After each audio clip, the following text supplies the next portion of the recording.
Le 3 janvier 2026, un membre permanent du Conseil de sécurité bombarde une capitale, Caracas. Il enlève son chef d'État.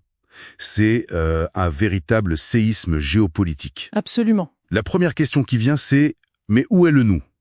Mais la vraie question, celle que pose l'analyse qu'on a sous les yeux, est plus profonde. Comment le système a-t-il pu laisser faire ça? Exactement. On va plonger ensemble dans ce qui ressemble franchement à un thriller, pour comprendre les mécanismes qui ont mené à cette situation. Pour saisir l'onde de choc de Caracas, l'analyse nous dit qu'il faut d'abord regarder ailleurs. Quelques jours avant, à Noël 2025. Au Nigeria. Oui, ça peut paraître surprenant, mais c'est la clé de tout. Aucun rapport apparent, et pourtant.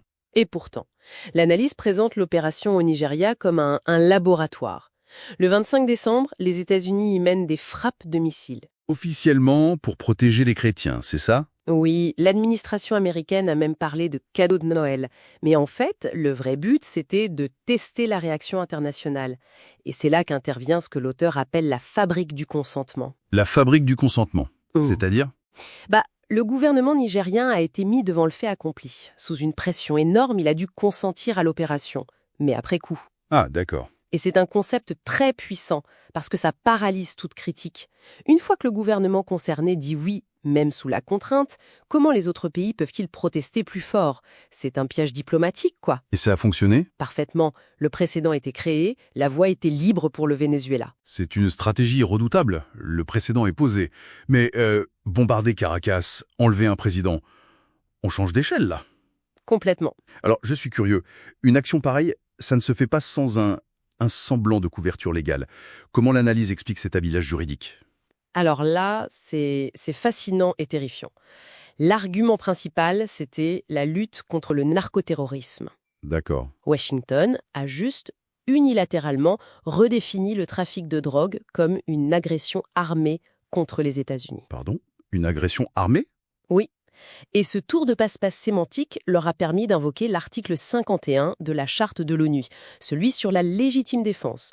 L'analyse qualifie ça, je cite, d'aberration totale. Bah oui, l'article 51, c'est pour une attaque militaire d'un État contre un autre, pas pour du trafic de drogue. C'est comme utiliser une loi anti-char pour verbaliser une trottinette. Ça vide le concept de son sens. Attendez une seconde.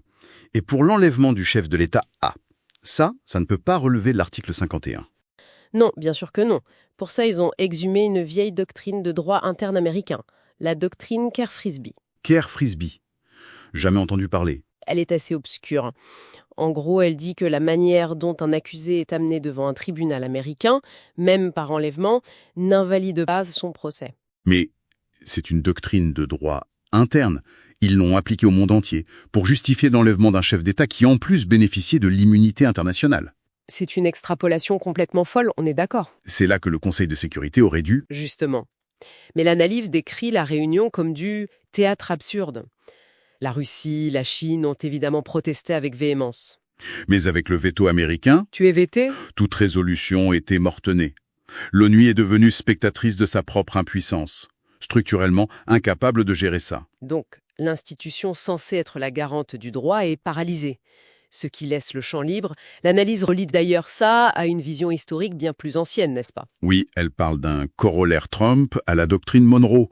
Ce n'est plus seulement une zone d'influence en Amérique latine, mais une zone d'exclusion pour toute autre puissance. Une zone d'exclusion. La citation de l'administration « Nous allons gérer le pays, we are going to run the country » est analysée comme un retour à un langage colonial complètement décomplexé. Où la souveraineté n'est plus un droit. C'est un privilège que Washington peut révoquer quand bon lui semble. C'est beaucoup à digérer. L'image qui reste, c'est celle d'un système international qui s'effondre en direct. Quel est le bilan final que tire cette analyse? La conclusion est, sans appel, nous serions entrés dans un monde post-légal. Post-légal. En brisant ce tabou de l'agression contre un État souverain, Washington a ouvert une boîte de Pandore.